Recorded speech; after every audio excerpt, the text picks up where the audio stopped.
would you do differently if you had no regrets? LeeAnn Webster is here to share how we can confidently step into 2026 by embracing every moment. Welcome to the show, LeeAnn. Great to see you.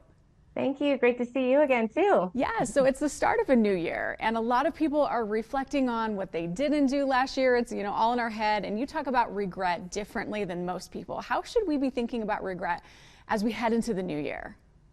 Well, regret is an interesting thing. It's not a bad thing. Let's just start there. It is not a bad thing. It's only bad if you get stuck in regret. And I think there's a lot of power in the past and in looking at why do we regret the things that we regret? What's behind it? Because that can help us really move powerfully forward. Oh, I love that. What's behind it? Okay, and you've studied regret for years. What's one mistake people make when they try to leave the past behind in January?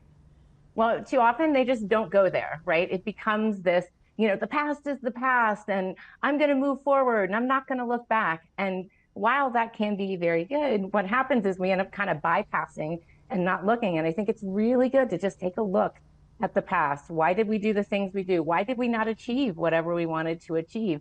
And how can we use that information to more powerfully move forward? Oh, so true. Okay, and if regret isn't something to avoid, how can it actually help people make better decisions this year?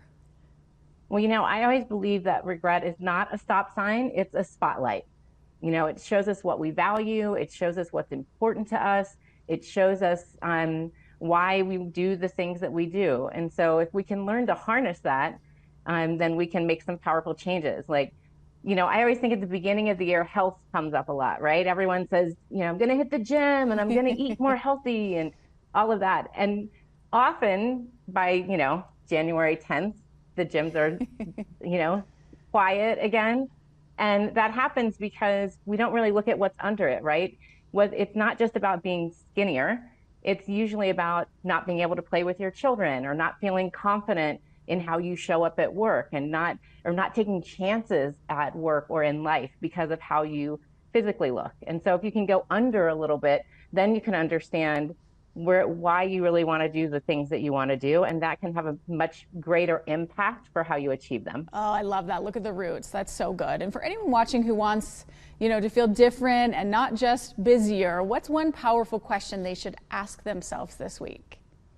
But absolutely tune in to whether what the goal that you're pursuing or the resolution that you have, is it yours? Is it yours or is it what you think you should be doing? Or maybe what your mom or parent or spouse thinks you should be doing. You want to make sure it's really you and not somebody else's. So true. Okay, and you were recently on our podcast. I loved our conversation, and we did a deeper dive into regret. And for those who would like to hear more, listen to Fresh Off the Set wherever you listen to podcasts. And you have a book, too. Tell us about that real quick. I do. My book, that's Regrettable. I have collected more than 1,400 regrets now. And this book is a collection, a curated collection of about 120. And it just shows that you're not alone and that a lot of people have a lot of regret. So let's dig into it and get rid of it. Yes, I love that, LeeAnn. Thank you so much for all this wonderful advice. Great to see you. Have a wonderful day. Thanks, you too.